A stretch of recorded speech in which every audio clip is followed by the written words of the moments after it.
1절 말씀입니다. 형제들아, 나는 너희가 알지 못하기를 원하지 아니하노니 우리 조상들이 다 구름 아래 있고 바다 가운데로 지나며 라고 말씀합니다. 여기에 우리 조상들이란 모세를 통해서 출애굽한 이스라엘 백성들을 말합니다. 이스라엘 백성들은 구름의 인도를 따라 바다, 즉 홍해를 건넜습니다. 2절 말씀입니다. 모세에게 속하여 다 구름과 바다에서 세례를 받고, 구름은 성령 하나님을 상징합니다. 홍해는 물을 상징합니다. 이스라엘 백성들은 성령과 물로 세례를 받았습니다. 예수님께서 30세의 공생애를 시작하기 직전에 세례 요한으로부터 물 세례를 받았습니다. 물 세례를 받을 때 성령님께서 비둘기같이 예수님이 임했습니다.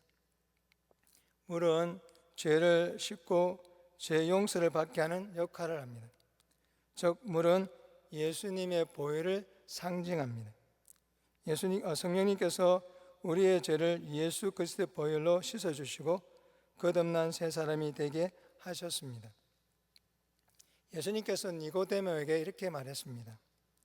요한복음 3장 5절 말씀에 예수께서 대답하시되 진실로 진실로 내게 이르노니 사람이 물과 성령으로 나지 아니하면 하나님 나라에 들어갈 수 없느니라.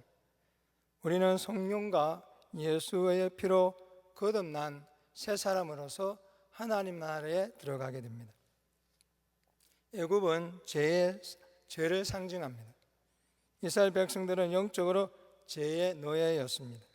그런데 어린 양의 피로 죄에서 해방되었고 구름 즉 성령의 인도를 따라 홍해를 건너면서 세례를 받았고 새로운 삶의 터전인 가나안 땅을 향해 나아갔습니다.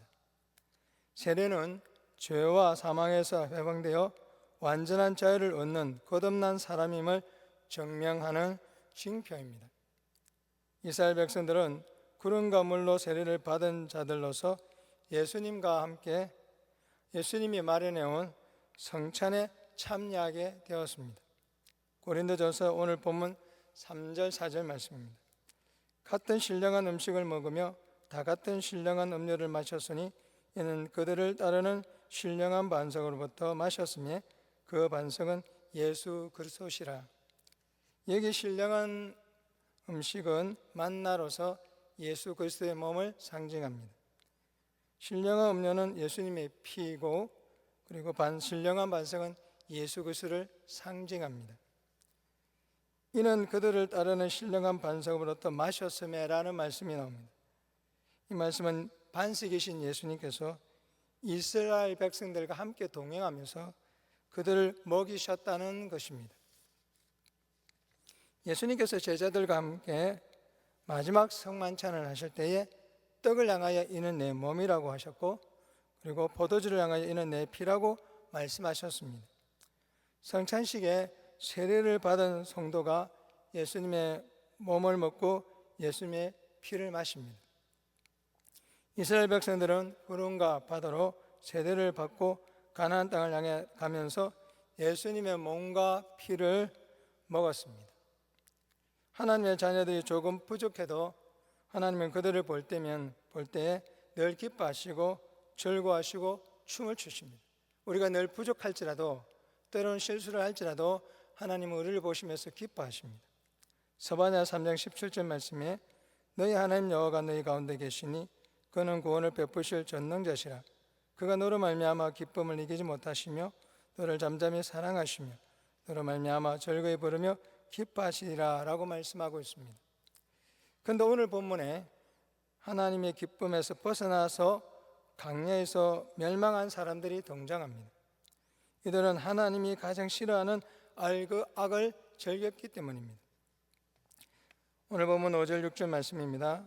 그러나 그들의 다수를 하나님이 기뻐하지 아니하셨으므로 그들이 광야에서 멸망을 받았느니라. 이러한 일은 우리의 본보기가 되어 우리로 하여금 그들이 악을 즐거워한 것 같이 즐겨하는 자가 되지 않게 하려 함이니라 라고 말합니다. 도대체 어떤 악이기 때문에 하나님이 기뻐하지 않았을까요? 그것은 바로 우상 숭배입니다. 하나님이 가장 싫어하는 것은 우상 숭배입니다. 7절 말씀입니다. 그들 가운데 어떤 사람들과 같이 너희는 우상 숭배하는 자가 되지 말라. 기록된 바 백성이 앉아서 먹고 마시며 일어나서 뛰논다 함과 같으니라. 출애굽기 32장에 보면은 모세가 십계명을 받으러 시내산에 올라갈 때에 이스라엘 백성들이 아론을 통해서 애굽에 있는 금 송아지 우상을 만들었습니다. 그리고 그것을 보면서 기뻐하며 먹고 마시며 뛰었습니다. 오늘 8절 말씀입니다. 그들 중에 어떤 사람이 음행하다가 하루에 23,000명이 죽었나니 우리는 그들과 같이 음행하지 말자. 민수기 25장에 보면은 이스라엘 백성들이 모압 땅에 거주할 때에 이스라엘 남자들이 모압 여인들의 유혹을 받아 바알보알 우상 숭배에 참여하게 됩니다. 그리고 그곳에서 음행했습니다. 이것은 곧 우상 숭배입니다. 이로 인해 하나님의 진노를 받아 연병으로 24,000명의 이스라엘 남자들이 죽는 사건이 일어났습니다. 고린도에 비너스 여신을 섬기는 신전이 있는데 고린도 사람들은 비너스 신전에서 열리는 축제 때에 종교 의식을 행하는데 그때 신전을 섬기는 여제사장들과 음행을 하게 되었습니다. 간음을 하는 것이죠. 사도 바울은 고린도 교회에 있는 성도들에게 이스라엘 조상들이 우상 숭배와 간음을 행함으로 인해서 멸망했다는 사실을 언급하면서 그들의 우상 숭배에 참여하지 않도록 권면하고 있습니다. 여러분, 동성애 축제를 보면 그들의 화장한 모습을 보게 됩니다. 그때 그들의 모습은 마치 사탄의 모습입니다. 그런 모습을 볼 때에 동성애는 사탄 숭배임을 우리는 알게 됩니다. 사탄은 더럽고 음란한 존재입니다. 우리는 반드시 동성애법, 포괄적 차별금지법, 평등법, 건강가정기본법 이것들이 합법화되지 않도록 우리는 막아야 합니다. 동성애는 사탄 숭배입니다. 우리 아이들의 영혼을 죽이는 것입니다. 9절 말씀입니다. 그들 가운데 어떤 사람들이 주를 시험하다가 뱀에게 멸망하나니 우리는 그들과 같이 시험하지 말자라고 말합니다. 민수기 21장 5절에 보면은 백성이 하나님과 모세를 향하여 원망하되 어찌하여 우리를 애굽에서 인도해 내어 이 광야에서 죽게 하는가? 이곳에는 먹을 것도 없고 물도 없도다. 우리 마음이 이 하찮은 음식을 싫어하는도다 라고 불평을 했습니다. 이스라엘 백성들이 음식 불평 때문에 죽은 것 아닙니다. 이스라엘 백성들의 원망에 늘 들어가는 단어가 하나 있었습니다. 바로 애굽입니다. 이스라엘 백성들은 늘 애굽을 그리워했고 하나님과 애굽을 비교하면서 하나님은 우리를 죽이기 위해 강요로 인도하고 있다. 애굽으로 돌아가자. 애굽이 좋았다라고 늘 하나님을 시험하면서 원망, 불평했습니다. 이것이 바로 우상 숭배입니다. 그래서 하나님을 시험하고 원망했기 때문에 우상 숭배했기 때문에 이들은 멸망한 것입니다. 여러분, 하나님과 세상을 비교하면서 세상을 그리워하며 하나님을 버리고 자신의 욕망을 따라 세상을 사랑하는 것을 우상 숭배라고 합니다. 왜냐하면 자신의 욕망을 따라 세상을 사랑하는 것은 하나님이 주신 것이 아니라 마귀가 준 것이기 때문입니다. 10절 말씀입니다. 그들 가운데 어떤 사람들이 원망하다가 멸망시키는 자에게 멸망했나니 그들과 같이 원망하지 말자라고 말합니다. 민수기 16장에 보면은 고라와 그 일당이 모세를 대항하여 애굽으로 돌아가려고 했습니다. 그리고 하나님과 모세를 원망했습니다. 이로 인해서 14,700명이 연병으로 죽게 되었습니다. 여러분, 오늘 본문에서 멸망하는 사람들의 공통점이 있습니다. 바로 우상 숭배입니다. 10계명 중 제1계명인 너는 나 외 다른 신을 내게 두지 말라고 말씀하고 있습니다. 여러분, 우상 숭배하지 마시고 오직 예수 그리스도만 섬기며 하나님과 동행하시길 바랍니다. 예수 그리스도보다 더 귀한 것 없습니다. 아멘이십니까? 12절 말씀입니다. 그런즉 선줄로 생각하는 자는 넘어질까 조심하라.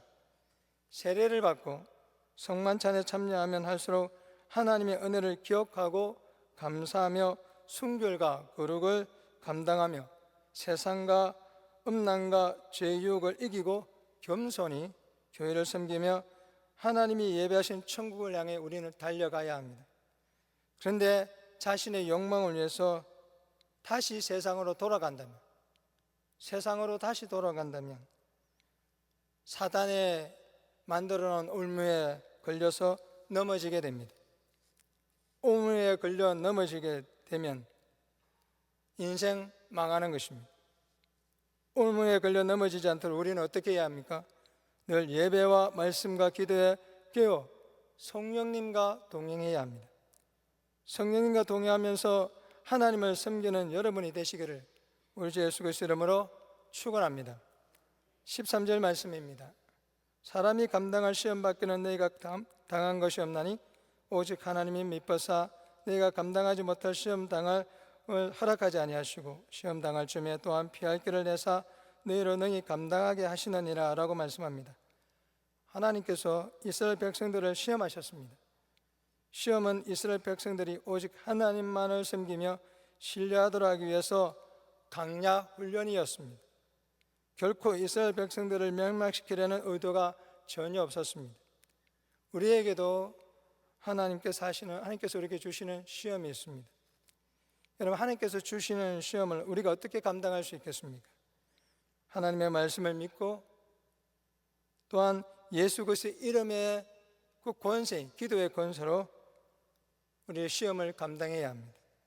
우리가 말씀과 기도로 하나님께 나아갈 때에 성령님께서 우리에게 시험을 감당할 수 있는 힘과 지혜와 물질과 사람을 붙여주시고 환경을 바꾸어 주십니다. 사랑하는 성도 여러분, 시험이 올 때에 말씀과 기도로 하나님을 더욱 가까이 하시길 바랍니다. 성령님의 도우심을 통해서 시험을 감당하고 이기는 여러분이 되시길 바랍니다. 오직 예수 그리스도, 그분만이 존귀하고 가장 존귀한 분이시기 때문에 그분만을 섬기며 주님과 끝까지 동행하시다가 천국에 들어가는 여러분 되시기를 우리 주 예수 그리스도 이름으로 축원합니다. 아멘. 기도하겠습니다. 하나님 아버지, 우리는 예수 그리스도와 함께 십자가에 못 박혀 죽었습니다. 이제 우리가 사는 것이 아니라 예수 그리스도께서 우리 안에 살아 계십니다. 우리가 지금 육체 가운데 사는 것은 우리를 사랑하시고 우리를 위해 죽으신 예수 그리스도를 믿는 믿음으로 사는 것입니다. 그럼 우리는 예수님을 믿는 믿음으로 살기를 원합니다. 예수님 오시는 그날까지 예수 그리스도만 섬기며 사랑하며 살아갈 수 있도록 도와주시옵소서. 시험이 올 때에 예배와 말씀과 기도를 통해서 성령님의 도움을 받아 시험을 능히 감당하며 그리스도의 장성한 분량까지 성장하는 삶을 살 수 있도록 은혜를 베풀어 주시옵소서. 우리 담임 목사님과 우리 담임 목사님 영육간의 간절함을 붙들어 주시고 성령의 능력을 한없이 부어주셔서 주님 부르시는 그날까지 사역을 잘 감당하실 수 있도록 축복하여 주시옵소서. 포도원교회 우리 영아부부터 장년에 이르기까지 모든 성도들에게 성령님을 한없이 부어주시고 복음을 전하며 부흥의 은혜를 경험하게 해 주시옵소서. 우리 어린 자녀들이 세상의 악한 것으로부터 지켜주시고 세상을 하나님 나라로 이끌어가는 예수님의 제자로 자라가게 해 주시옵소서. 포괄적 차별금지법, 평등법, 나쁜 학교 졸업법들이 합법화되지 않도록 막아주시옵소서. 사형체가 지금 진행 중입니다. 우리 모두가 이번에 전도의 열매를 맺도록 영혼을 붙여주시옵소서. 이 새벽에 기도할 때에 병마와 질병과 악령이 떠나가고 치유와 회복의 역사가 일어나며 기도의 응답을 받고 돌아가게 해 주시옵소서. 자유민주주의 대한민국이 하나님을 섬기는 나라가 되며 남북이 복음으로 평화통일될 수 있도록 축복하여 주시옵시고 온 세계에 흩어져 있는 선교사님들을 축복하여 주시옵소서. 감사합니다. 이 모든 거 우리 주 예수 그리스도 이름으로 기도드립니다. 아멘.